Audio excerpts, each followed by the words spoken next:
सद्गुरु महाराज की, श्री सद्गुरु महाराज की।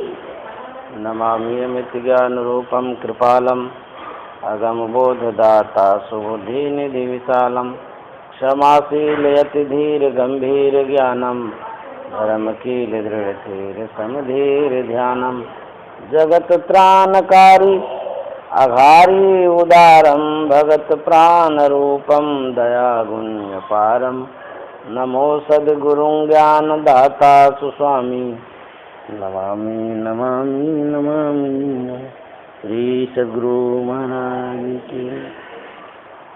अव्यक्त रूप में परमाराध्य सद्गुरु महाराज, उपस्थित सत्संग प्रेमी महान भाव माता एवं बहनों, अभी हम लोग रामचरितमानस से पाठ सुन रहे थे। कागभूषुंडी जी महाराज के चरित्र को सुन रहे थे। कागभूषुंडी जी महाराज जिस वृक्ष के नीचे ध्यान करते थे, जप करते थे, उसी का वर्णन हम लोग सुन रहे थे। पीपर तरुतर ध्यान सुधरई जाप यज्ञ पाकर तरि करई। पीपर वृक्ष के नीचे ध्यान करते थे वो, और पाकर वृक्ष के नीचे वो जप करते थे। पाकर का जब वृक्ष होता है, घर के पास रहता है, तो लोग अशुभ समझते हैं। बहुत विशाल वृक्ष होता है, लोग कहता अशुभ होता है, लेकिन उस पाकर वृक्ष बहुत विशाल होता है ना, उसमें इतना इतना फल भी होता है। हाँ, तो कहते हैं कि वो वृक्ष बहुत अच्छा होता है। वहाँ पर कागभूषुंडी जी महाराज जप करते थे, अब पीपल वृक्ष के नीचे ध्यान भरते थे। देखिए, पक्षी था फिर भी वो कितना ध्यान करते थे। हम लोगों को उससे शिक्षा लेनी चाहिए। पक्षी होकर के जब वो जप और ध्यान करते थे, हम मानव हैं, हम लोगों को कितना करना चाहिए, जप और ध्यान करना चाहिए। वही भगवान शंकर पार्वती से कहते हैं कि इस तरह से वो ऐसा जप और ध्यान करते थे। जप करने से क्या होता है? कहते हैं जपात सिद्धि। जप करने से सिद्धि मिलती है। गुरु जाप जपन साचो तप सकल काज सारणम। कहते हैं हम लोग जो तप करते हैं, जप ही तप है। जप करते रहेंगे, ये तप होते रहेगा। तप से लोग बहुत कुछ प्राप्त करता है। कहते हैं जप करना भी एक तप करना है। हाँ, तो जपात सिद्धि, जप से सिद्धि भी मिलती है।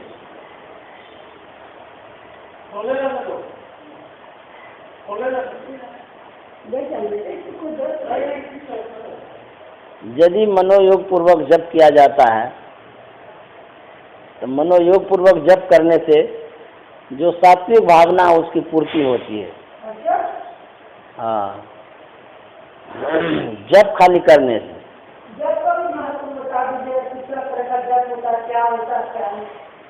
आप सुनते रहिए, बोलिएगा तो फिर ख्याल इधर उधर चला जाएगा। तो कहते हैं कि जप करने से ना सिद्धि मिलती है। कैसे मिलती है? गुरु द्रोणाचार्य जी महाराज पांडव और कौरव के पुत्रों को धनुर्विद्या देते थे, धनुर्विद्या का दान देते थे, धनुर्विद्या सिखाते थे। एक एकलव्य था, वो गया उनके पास, बोलता है कि हमको भी धनुर्विद्या सिखाइए, हमको भी शिष्य बना लीजिए।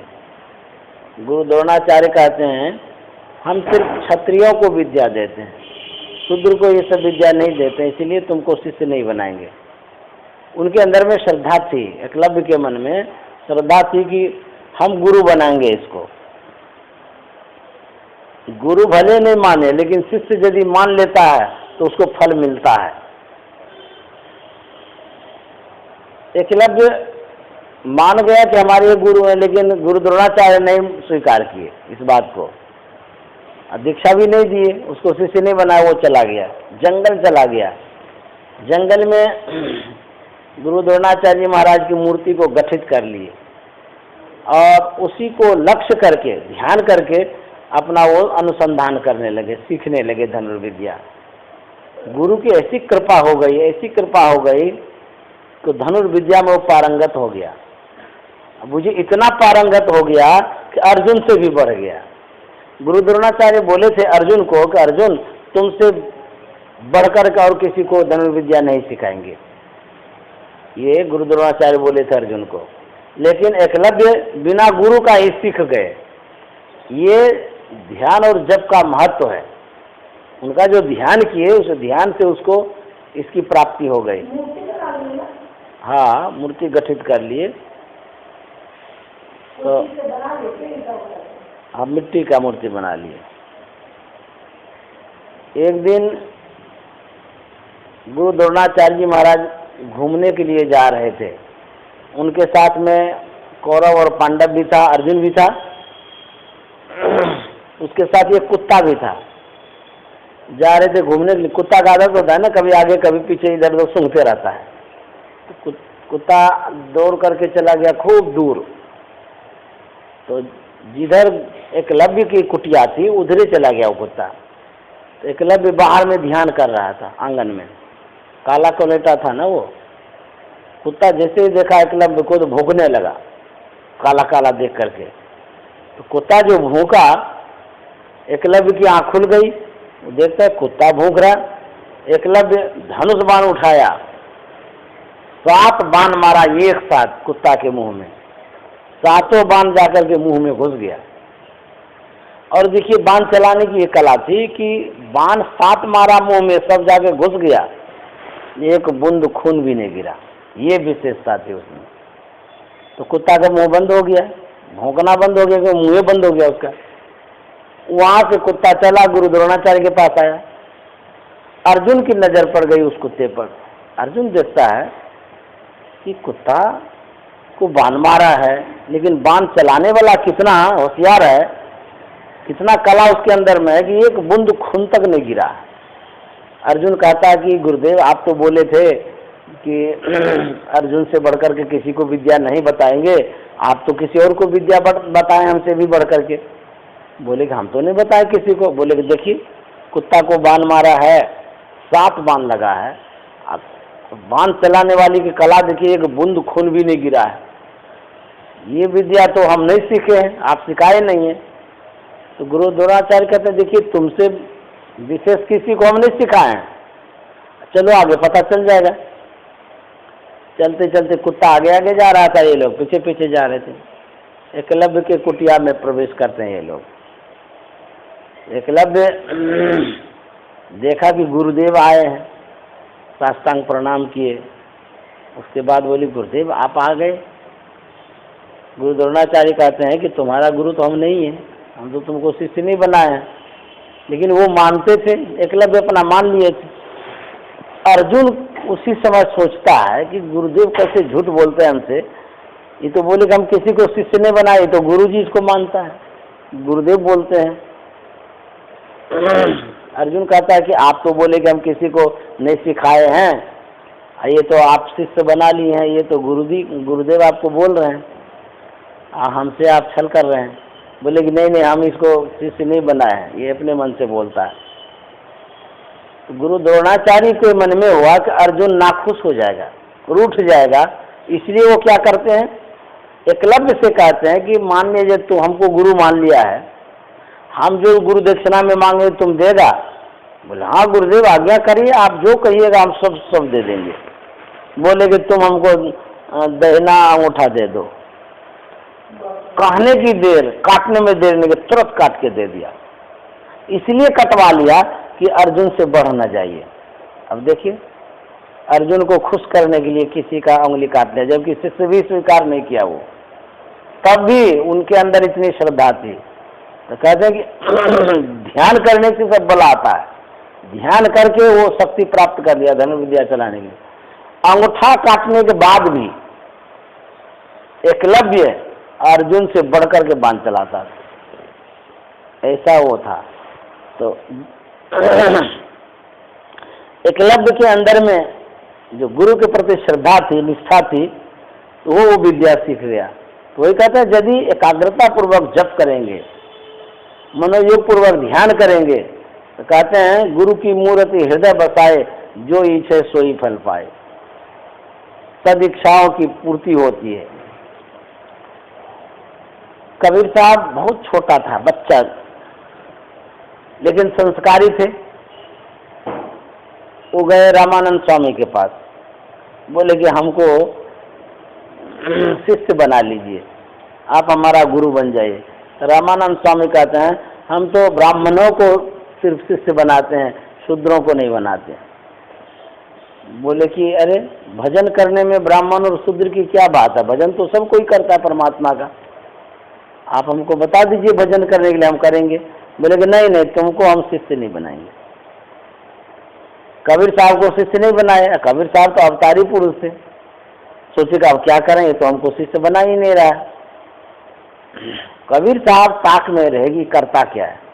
तो रामानंद स्वामी 4 बजे भोर में उठते थे और काशी में गंगा जी के किनारे जाते थे, वहां स्नान करते थे। भोर में ही अंधकार में ही चले जाते थे, और वहां सीढ़ी बना हुआ है घाट पर। तो ये क्या करते हैं, कबीर साहब जान गए 4 बजे भोरे जाते हैं। तो कबीर साहब रामानंद स्वामी के जाने के पहले वो जो सीढ़ी बनी हुई थी ना, उसी में लेट गए। छोटा बच्चा था ना, सीढ़ी में लेट गए तो पच गया, वो बराबर हो गया सीढ़ी के बराबर। तो रामानंद स्वामी जिस सीढ़ी होकर के आते थे उसी सीढ़ी पर ये लेट गए थे, चार चित। तो अंधकार था, पता नहीं चला। आए और जैसे ही पैर नीचे कर रहे थे, कबीर साहब के पेटे पर पैर दे दी। खड़ाऊ पहने थे, गड़ गया उसको पेट में। चिल्लाने लगे कबीर साहब। तो चिल्लाने जो लगे, रामानंद स्वामी को लगा अरे बच्चा यहाँ कहाँ आ गया इतना भोर में। तो रामानंद स्वामी कहता बच्चा राम राम बोलो, बच्चा राम राम राम राम। रामानंद स्वामी बोले कबीर साहब को राम राम बोलो बच्चा राम राम। चिल्ला जो गए ना, इसीलिए बस उठ पुट करके वो भाग गया। कबीर साहब चले गए, रामानंद स्वामी अपना गया स्नान करने। स्नान करके फिर अपना चले गए कुटिया में। कबीर साहब भोरे पहुंच गए रामानंद स्वामी के पास। बोले कि आज तो आप हमको शिष्य बना ही लिए। बोले हम शिष्य कहाँ बनाए? तो बोले भोर में जो बनाए। बोले अरे भोर में बनाए? भोर में हम कहाँ बनाए किसी को शिष्य? बोले कि एक बच्चा के पेट पर पैर आप दिए थे। बोले हाँ दिए तो थे। तो बच्चा जब चिल्लाने लगा तो आप बोले ना बच्चा बोलो राम राम बोलो, बच्चा राम राम बोले हाँ बोले तो थे। बोले राम राम ही तो होता है और क्या मंत्र होता है। रामानंद स्वामी चुप हो गए। बोले कि राम राम से बढ़कर के और क्या होता, वही तो बताते थे वो। तब भी स्वीकार नहीं किए। बुझिए तो इतना भेदभाव रहता था उस समय। कबीर साहब बोले कि राम राम कह दिए तो यही तो मंत्र है, हम तो शिष्य हो गए आपका। तब भी वो स्वीकार नहीं किए, चुप हो गए लेकिन स्वीकार नहीं किए। कबीर साहब इसी तरह से अपना चलते गए, बढ़ते गए। तो शिक्षा देने के लिए आए थे। एक दिन की बात है, गुरु जी के आश्रम में भंडारा हो रहा था, रामानंद स्वामी के आश्रम में। तो सब ब्राह्मण बच्चा पढ़ते थे, वो ब्राह्मणों को पढ़ाते थे। भंडारा में ये नियम लगा दिया था कि इस भंडारा में वही भाग लेगा जो वेद मंत्र जानता हो। अब बुझिए तो ऐसा लटका लगा देता था कि कोई बच्चा ये आ ही नहीं सकता। ब्राह्मण का बच्चा तो वेद जानता ही है, वो तो सवैवे करेंगे। अब गेट पर वो गटकी रख दिए थे कि पूछ करके अंदर आने दीजिएगा इस भंडारा में। तो कबीर साहब वहाँ पहुँचे गेट पर। बोले कि कहाँ जा रहे हैं? बोले कि गुरुजी का भंडारा हो रहा है, उसमें हम जा रहे हैं। बोले कि आपको वेद आता है? बोले ना हमको तो नहीं आता है। बोले तब आपको नहीं जाने देंगे, वेद पढ़ करके सुनाइए तब अंदर जाने देंगे। कबीर साहब वहाँ से चले गए। एक जादव के घर पर गए, वहाँ भैंस बंधी हुई थी। खुट्टा से वो खोल लिया, भैंस पर चढ़ गए। अब भैंस को लेकर के वहाँ से चले भंडारा के पास। आ गए गेट पर। बोले अरे भैंस लेकर के कहाँ जा रहे हैं? गेट की बोलता है। तो बोले आप ही तो बोले जो वेद पढ़ करके सुना था उसको भंडारा में जाने देंगे। बोला हाँ ये तो नियम है, सुना दीजिए। तो कबीर साहब भैंस पर से उतर गया, भैंस का पीठ ठोक दिए। भैंस को बोलता बोलो वेद। तो जैसे ही बोले बोलो वेद, भैंसे वेद पढ़ना शुरू कर दिया और सब ब्राह्मण जो है चकराने लगे, बाप रे बाप क्या करेंगे, भैंस को भंडारा में जाने देंगे तो सब तहस नहस हो जाएगा। बोले आप तो बोलते थे कि जो वेद पढ़ेगा उसको जाने देंगे, ये तो वेद पढ़ दिया। तब चुप हो गए, कुछ नहीं बोले। बुझिए ऐसा ऐसा होता है।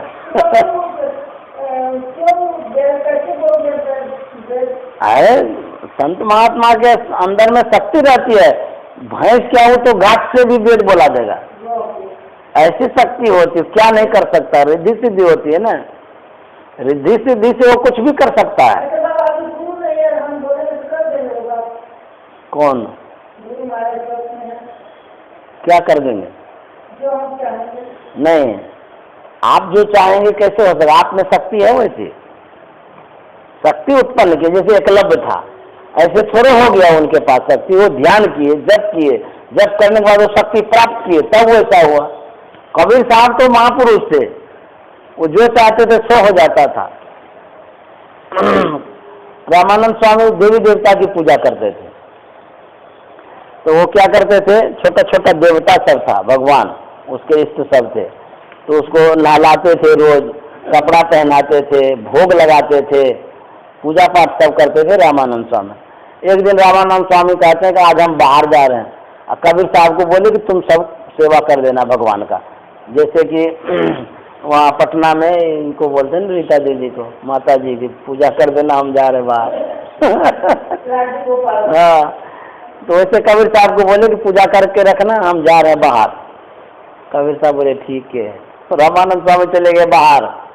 कबीर साहब गए भगवान के पास, भगवान को कहते हैं कि नहाने का समय हो गया, जाकर के नहाइए, हम नहीं नहवाएंगे।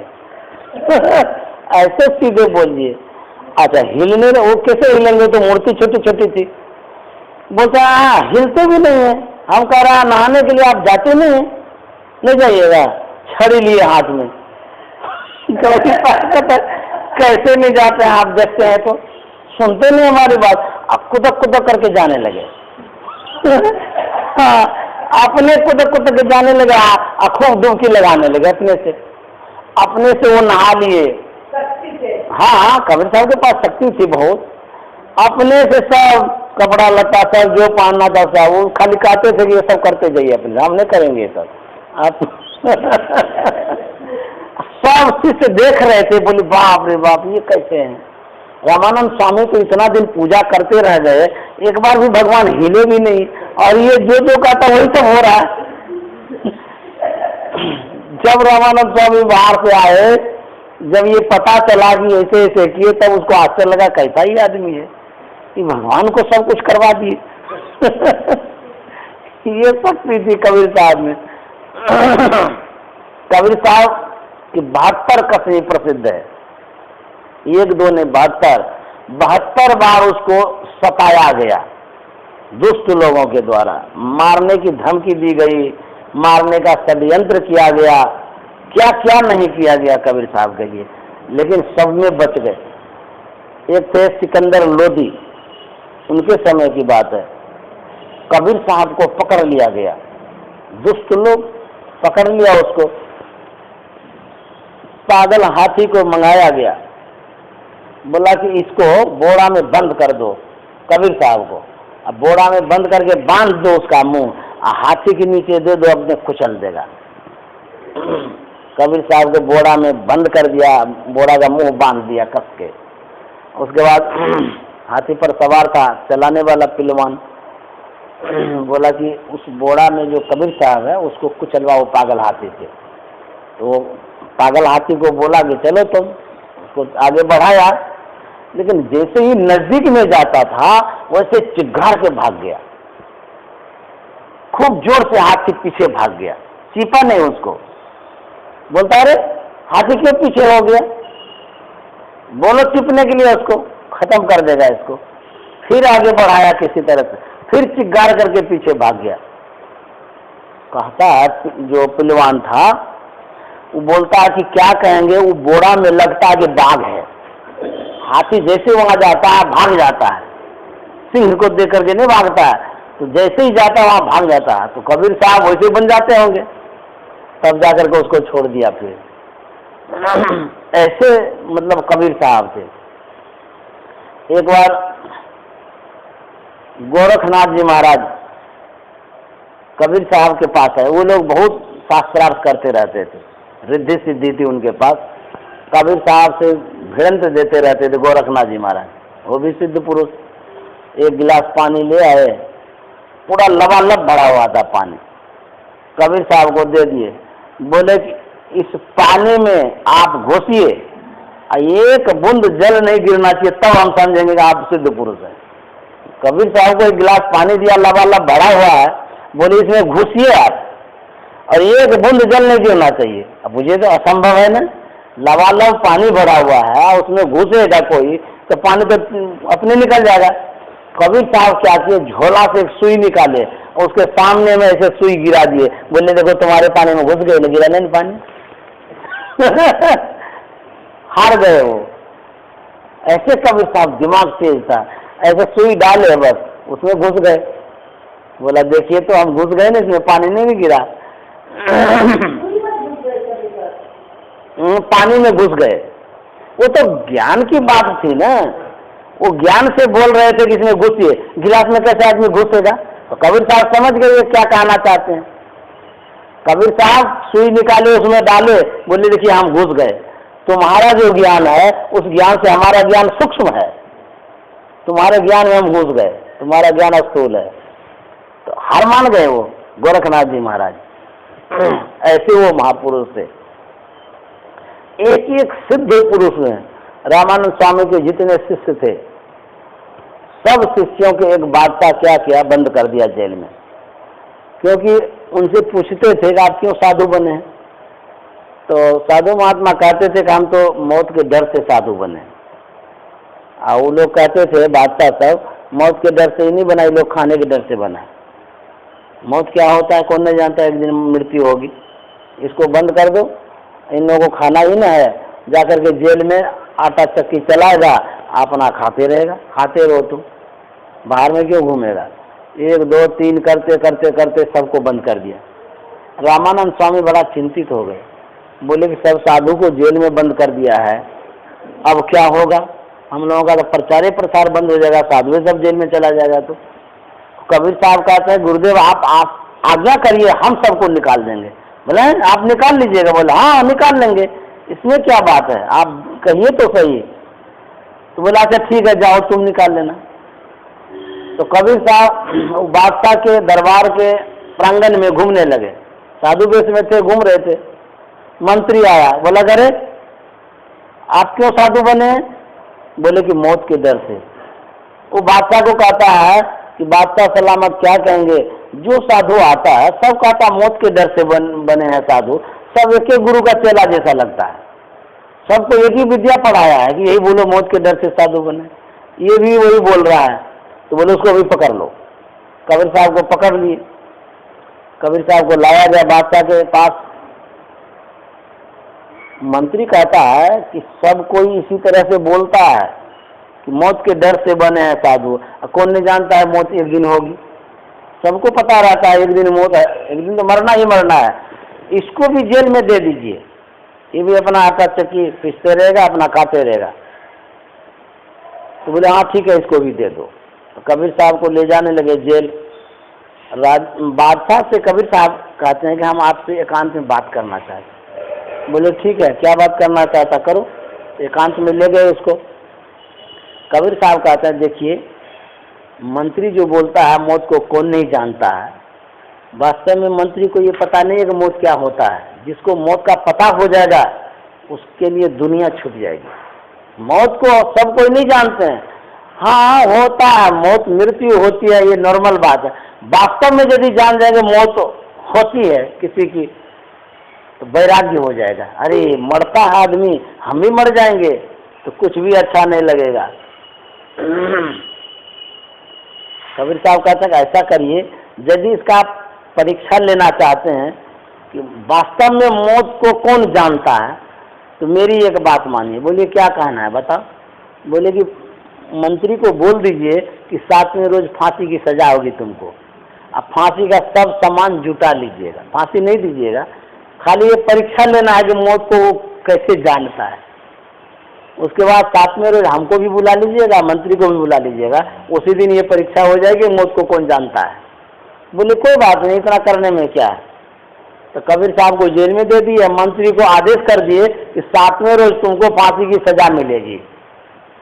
उसको घर भेज दिया गया 7 रोज तक के लिए। कबीर साहब जो जेल में गए, सब के सब साधु आटा चक्की चला रहे थे, डर के मारे चला रहे थे, नहीं चलाएंगे तो फिर कहीं फांसी दे देगा। तो कबीर साहब कहते हैं आप लोग आटा चक्की क्यों चलाते हैं। बोले कि नहीं चलाएंगे तो राजा साहब फांसी दे देंगे, मारेंगे पीटेंगे। बोले कि नहीं, तुम लोग ध्यान भजन करने के लिए आया है, साधु बना है और आटा चक्की चलाएगा, अपने चक्की चलेगी, छोड़ दो। बोले अपने कैसे चलेगी। बोले कि तुम लोग छोड़ो तो सही, देखो चलती है कि नहीं चक्की। सबके सब छोड़ दिए और कबीर साहब क्या कि एक चक्की में अपना डंडा घुसा दिए, लाठी, और चक्की को बोले चक्की घूमते रहो तुम। जैसे आदमी को नहीं बोलता, चक्की को बोले कि घूमते रहो, बंद नहीं होना है तुमको, अपने घूमो, तुमको कोई नहीं घुमाएगा। तो चक्की सही में घूमने लगी, सब के सब साधु छोड़ दिए, सब चक्की घूम रही है। वहाँ जो बादशाह के सिपाही थे वो देख करके आश्चर्यचकित हो गए, बोले बाप रे बाप, चक्की अपने घूम रही है। जाकर के बादशाह से कहता है, बादशाह सलामत क्या कहेंगे, एक महात्मा जो अभी आया है वो बोला चक्की को घूमने के लिए, चक्की घूमने लगी। बोले ऐसा कहीं होता है। बोले हाँ होता है, चलिए ना देखिएगा।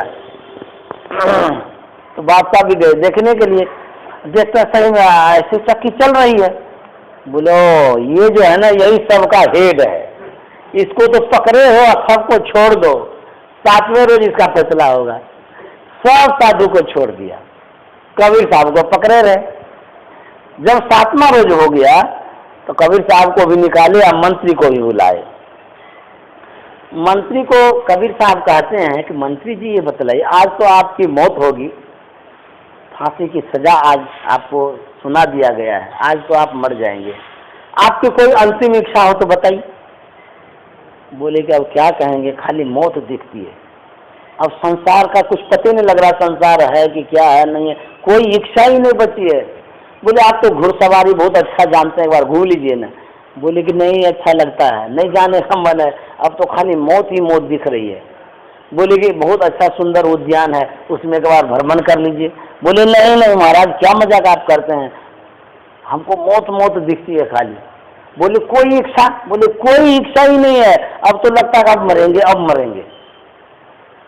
कबीर साहब बादशाह के सामने पूछते हैं मंत्री से कि मंत्री जी ये बतलाइए, उस दिन जो हमको कह रहे थे आप मौत को कौन नहीं जानता है, अच्छा ये बतलाइए उस दिन जो कह रहे थे, आज जो कह रहे हैं कि मौत ही मौत दिखती है, तो दोनों में फर्क है कि एक जैसा है। बोले उस दिन तो ऐसे ही कह दिए थे, आज तो साक्षात मौत का दर्शन हो रहा है, अब मरेंगे अब मरेंगे।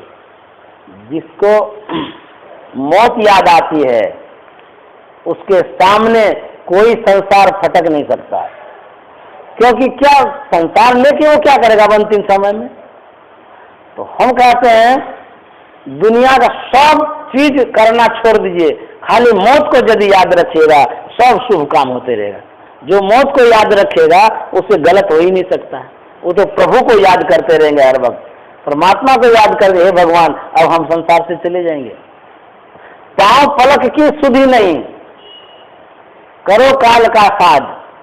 कहते हैं पांव पलक का ठिकाना नहीं, कब चले जाएंगे, इसलिए सवेरे उठ करके मौत को याद करिए।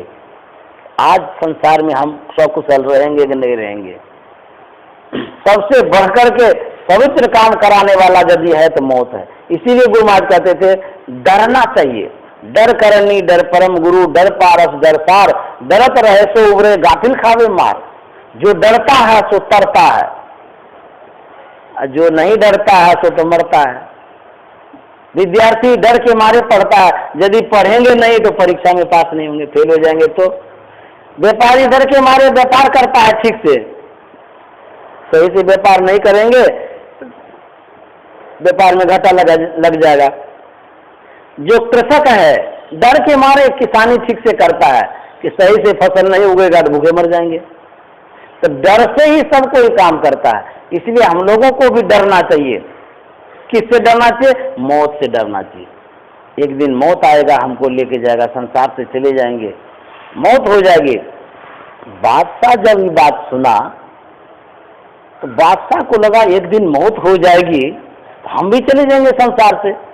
अरे जब संसार से हम चले ही जाएंगे तो संसार को हम पकड़ के क्यों रखेंगे, छोड़ो ये सब लफड़ा, हम जब मरिए जाएंगे, ये धन संपत्ति परिवार बेटा कोई काम ही नहीं आएगा, तो हम इसमें फंस करके क्या करेंगे, हम भी इसी की तरह भजन करेंगे।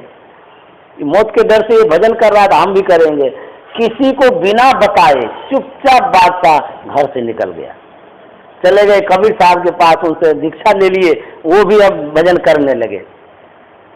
अब बहुत दिन हो गई बात, राजा का जो बादशाह का जो लड़का था वो देखता है कि पिताजी कहाँ चले गए, पते नहीं लग रहा है क्या हो गया।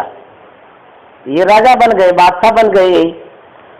वो जो बादशाह था वहीं दरिया के किनारे अपना घूमता था, भजन करता था, वहीं रहता था उसी राज्य में। लंबी लंबी दाढ़ी हो गई थी, वेशभूषा चेंज हो गया था, बादशाह वाला अलग होता है, फकीर वाला अलग होता है। एक दिन की बात है, लड़का के मन में हुआ, जो राजा बना हुआ था, कि चलते हैं नौका विहार करेंगे।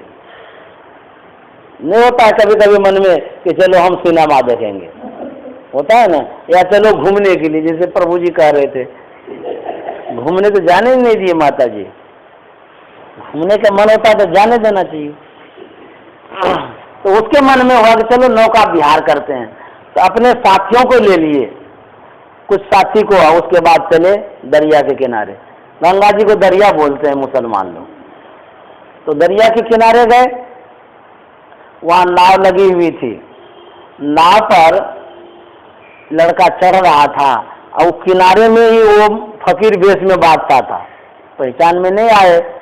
तो लड़का कहता है, ए फकीर चलो तू भी हमारे साथ नौका विहार करने, मजाक में कह दिया। तो भी चढ़ गया उस पर चले गए।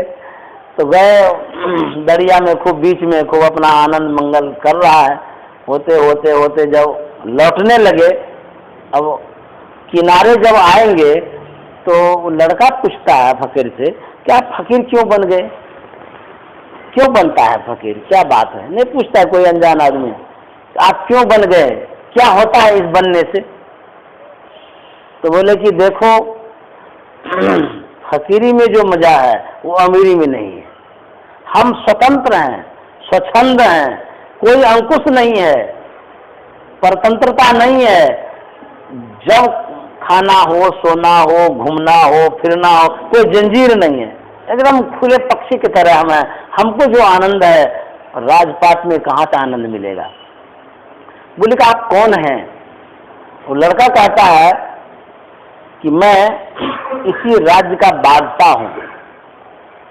लड़का सोचता है कि बादशाह तो हमारे पिताजी थे। तो बोले कि आप कौन है, बताइए आपका क्या नाम है। तो नाम बताया। बोले अरे आप तो हमारे पिताजी हैं। बोले तुम कौन हो। तो वो भी नाम बताया अपना कि हम ये हैं, ऐसे ऐसे हैं। तो दोनों बाप बेटे निकले।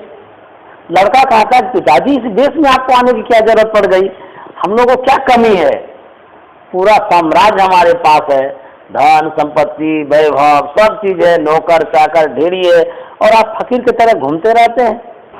अब आप ग्रसित क्षेत्रों में जाते हैं, भीख मांग करके खाते हैं। राम राम राम राम, ऐसा आपको नहीं करना चाहिए। आप चलिए राज्य में, आप ही बादशाह बने रहिए, हम सब सेवा आपकी करेंगे, जो आपका आदेश होगा आदेश के अनुसार सब कुछ करेंगे। बोले कि देखो हमको राजपाट से कोई मतलब नहीं है, अब हम जो कर रहे हैं उसी में हमको खुशी आनंद है, हमको नहीं चाहिए वो सब। बोले नहीं नहीं, आप चलिए वहाँ और आप जो आदेश करेंगे आपके आदेश के अनुसार सब सेवा होती रहेगी। तो बोले कि मैं जो कुछ कहूँगा सो सब पालन होगा। बोले हाँ एकदम होगा, आप आदेश करिए, देखिए पालन होता है कि नहीं होता है। बोले कि यदि मेरे आदेश का पालन हो जाएगा तो मैं तुम्हारी बातों को मान करके चला जाऊंगा। बोले आदेश करिए। बादशाह कहता है फकीर वेश में जो था कि देखो एक सुई निकाला और दरिया में फेंक दिया। अपने झोला में सुई था, सुई निकाल के दरिया में फेंक दिया। चलती दरिया थी बहती हुई। लड़का से कहता है वो जो सुई हम फेंक दिए उसको निकाल करके दे दो, तुम्हारी बात हम रख करके फिर चले जाएंगे तुम्हारे साथ।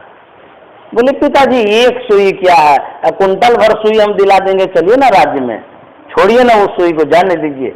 बोले नहीं नहीं हमको वही सुई चाहिए।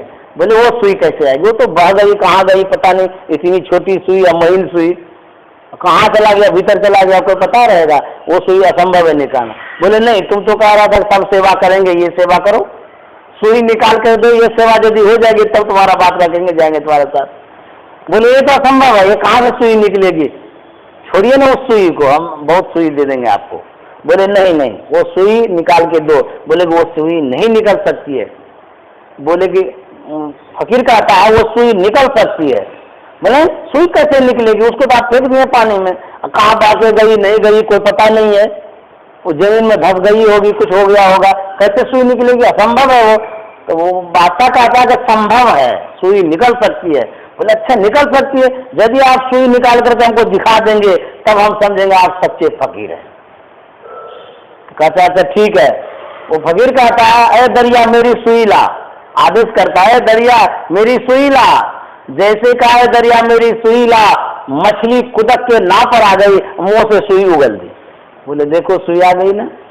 बोले बाप रे बाप, सही में आप सच्चे फकीर है। ये होता है ध्यान करने से, सत्संग करने से, जप करने से। ये साधु महात्मा का अपना अपना प्रभाव है, जो ध्यान करते हैं इस तरह से होता है। एक से एक संत महात्मा इस भारत में हुए हैं। एक थे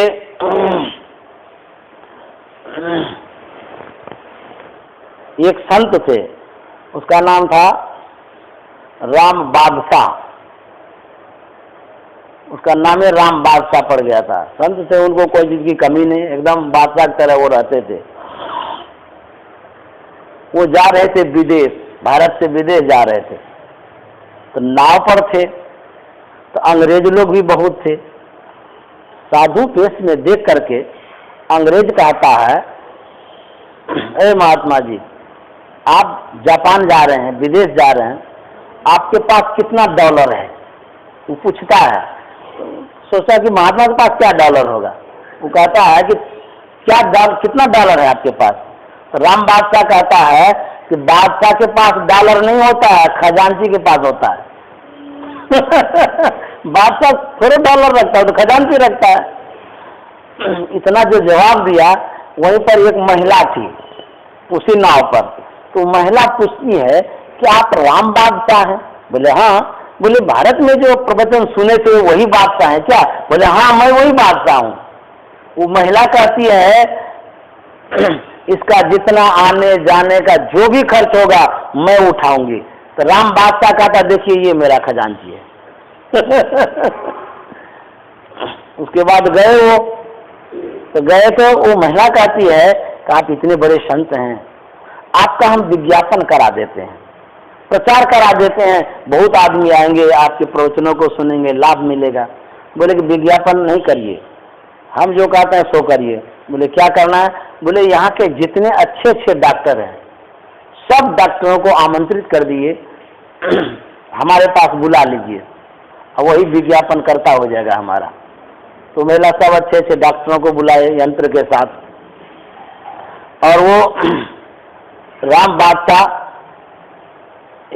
बेड पर लेट गए। सभी डॉक्टरों को बोले कि 2 मिनट के बाद हमारा शरीर जांच करिएगा। वो लेट गए पूरा, और उसके बाद 2 मिनट जब हो गया तो डॉक्टर जांच करना शुरू किया। तो जैसे ही आला लगाते हैं तो धड़कन बंद, गर्मी भी बंद, सब बंद हो गया। सब डॉक्टर लिखता है कि डेड बॉडी हो गया, मतलब ये मर गए, क्योंकि धड़कन भी नहीं है, गर्मी भी नहीं है, सांस भी नहीं चल रही है। सब के सब बोल दिए कि अब ये मर गए, अब ये जिंदा नहीं है। जब सबका जांचा हुआ हो गया, उसके बाद राम बादशाह आँख खोलते हैं। तो जैसे ही आँख खोले बोली बाप रे बाप तो मर गए थे, जिंदा कैसे हो गए?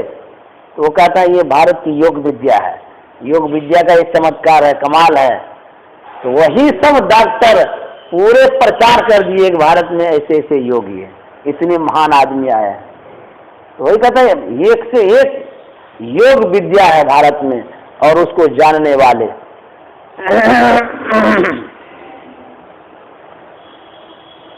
समर्थ गुरु रामदास जी महाराज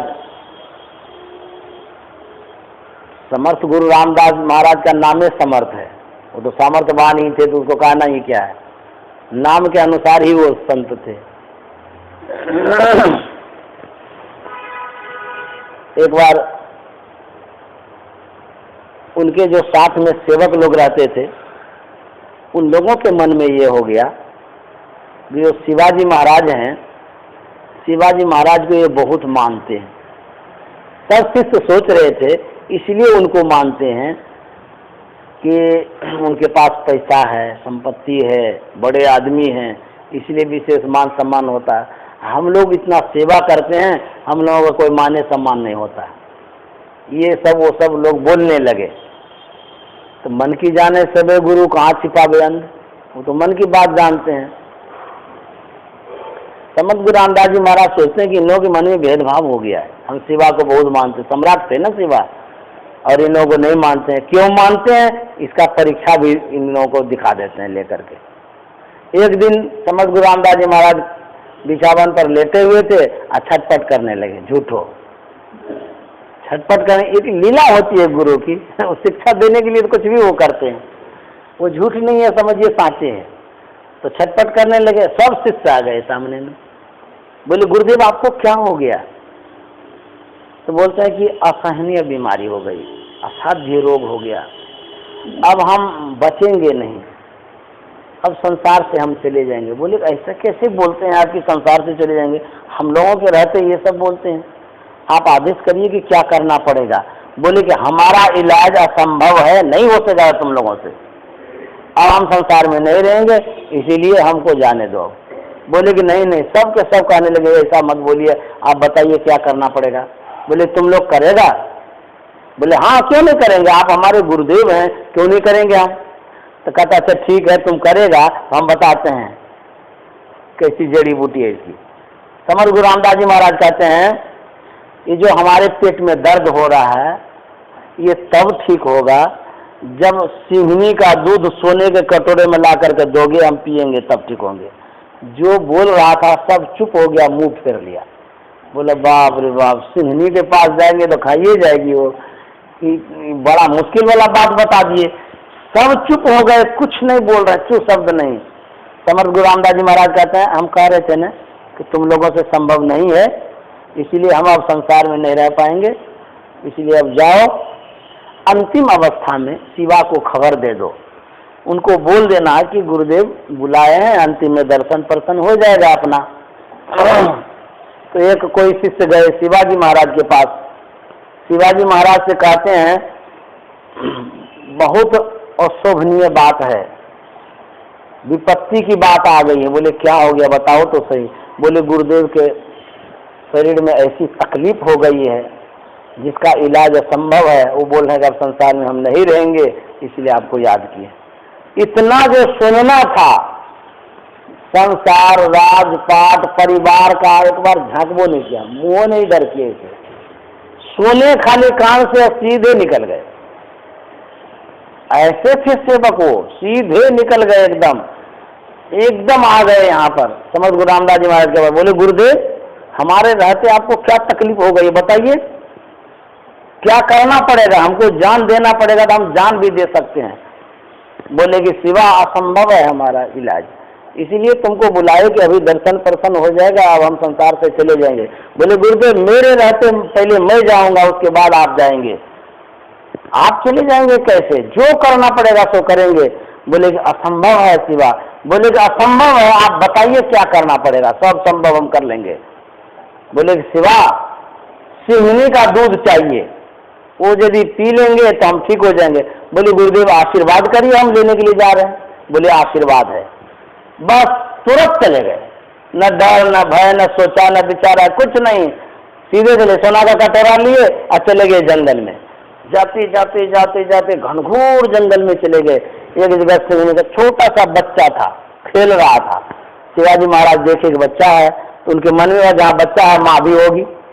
तो उस बच्चा के करीब जैसे ही गए तो सिंहनी को मनुष्य का गंध पता चल गया, तो उधर से निकली वो जंगल से, एकदम गुर्राते हुए दौड़ते हुए आने लगी। इस पर वार किया तो ये हाथ जोड़ लिए। तो बोलते माँ मैं जानता हूं कि मनुष्य तुम्हारा आहार है, लेकिन गुरुदेव को तुम्हारे दूध की आवश्यकता है। माँ मुझे दूध दे दो, मैं प्रतिज्ञा करता हूं कि गुरुदेव को दूध दे करके मैं पुनः तुम्हारे पास आऊंगा और तुम खा लेना। इतना जो कहना था, हित अनहित पशु पक्षी ही जाने, हित और अनहित की बात पशु पक्षी भी समझता है। इतना जो कहना था, जैसे शुद्धि गाय नहीं होती वैसे वो खड़ी हो गई, एकदम साइलेंट हो गई, हिलना डोलना भी बंद कर दी। वो उसका छोटा बच्चा था, गया दूध पीने के लिए, ये भी धीरे धीरे वहां चले गए। इनको डर नहीं लगता था शिवाजी महाराज को कि क्या करेगी। सीधे गया वहां पर, दूध दूह लिया सोने के कटोरे में, दूह करके खूब बढ़िया से, जैसे शुद्धि गाय के दूहते हैं, दूह करके वो चल दिए। इधर वो ये आ रहे हैं, उधर समर्थ गुरु रामदास जी महाराज कहते हैं अरे शिवा जंगल गया है, पता नहीं क्या होगा नहीं होगा, कहीं जानवर खा लेगा, तो चलो चलो चलो उनको खोजने के लिए सबको साथ में लिए और समर्थ गुरु रामदास जी महाराज वहां से चले सब शिष्यों के साथ में। इधर से ये जा रहे हैं, उधर से शिवाजी महाराज आ रहे हैं, बीच में ही भेंट हो गई। शिवाजी महाराज कहते हैं कि गुरुदेव आप क्यों आ गए, हम तो आ ही रहे थे दूध लेकर के। शिवाजी महाराज को समर्थ गुरु रामदास महाराज पूरा गला से गला मिला लिए, बोले शिवा जिनके पास तुम्हारे जैसा सेवक रहेगा उनको कोई बीमारी रह सकती है, ये तो हमारी परीक्षा हो रही थी। सबकी आंखें खुल गई कि क्यों शिवाजी महाराज को मानते थे। इसलिए मानते थे कि शिवाजी महाराज पूर्ण समर्पित थे। तो कहते जो गुरु पर पूर्ण समर्पित हो जाते हैं तो गुरु परीक्षा लेते हैं और उसको कुछ भी नहीं होता है। एक से शिवाजी समर्थ गुरु रामदास जी महाराज के पास सेवक रसोईया, भोजन बनाने वाले रसोईया, तो वही बनाते भी थे और खिलाते भी थे। समर्थ गुरु रामदास जी महाराज भोजन करने के बाद पान खाते थे, उनकी आदत थी पान खाने की।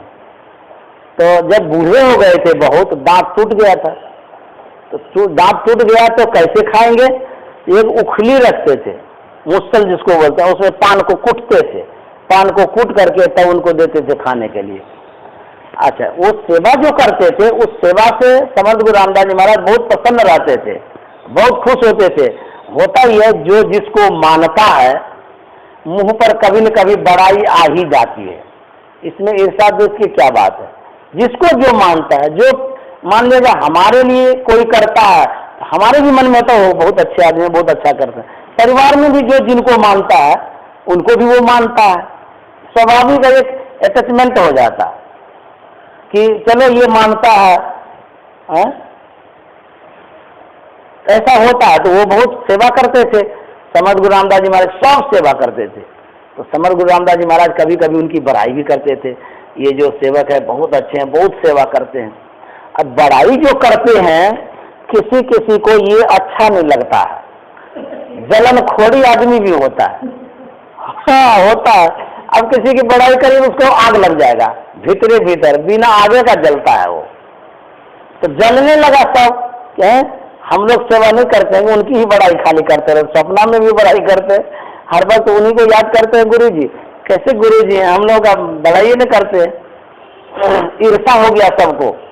अब जलनखोर आदमी क्या करे, सब मिल करके सेवक सोचने लगे कि इनको गुरु जी की नजरों में गिराना है, तो क्या करेंगे, बोले कि इसको ना ऐसा कहिए जो उखड़ी है, उखड़ी उखल मुसल जिसको बोलते हैं उसी को चुरा लीजिए, ये न वक्त पर चुराइए, तब कैसे ये गुरु जी को पान देंगे। अब पान नहीं देंगे तो अपने ये जाएंगे कि कहाँ उखली दिया खोजेंगे, डांट लगेगी, अपने गुरु की नजरों में ये गिरेंगे।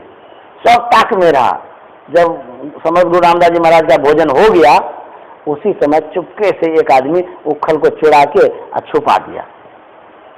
तो ये सेवक जो थे हो गए खोजने के लिए, देखते हैं ये नहीं है, अब क्या करेंगे, उखल नहीं है, उस समय करेंगे क्या, अभी तुरंत पान देना है। तो क्या किए, मुंह में ले लिए पान, अपने मुंह में खूब चिबा लिए, खूब चिबा करके खूब महीन कर दिए, वही पान गुरु जी को दे दिए। समर्थ गुरु रामदास जी महाराज खा लिए। ये बात जान गया ये सेवक लोग, बोले हाँ आज ये पकड़ाया है।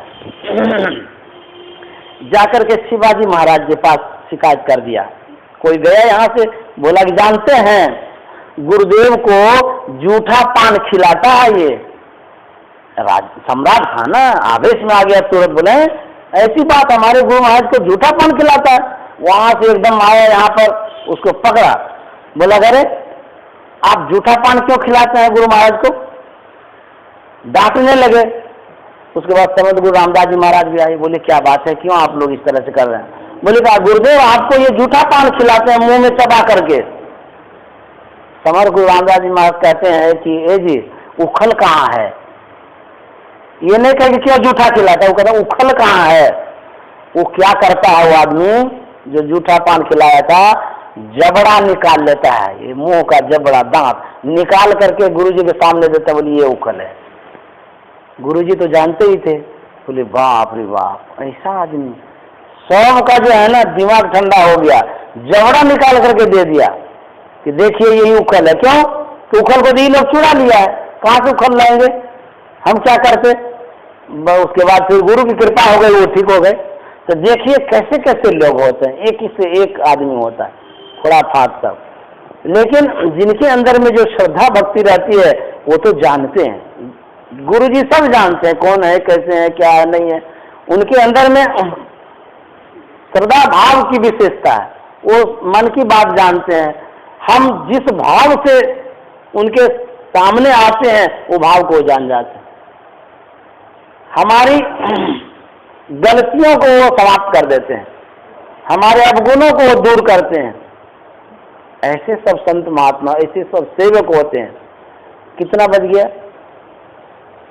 आप तो बाबा थे ना, हाँ हम तो थे ही तो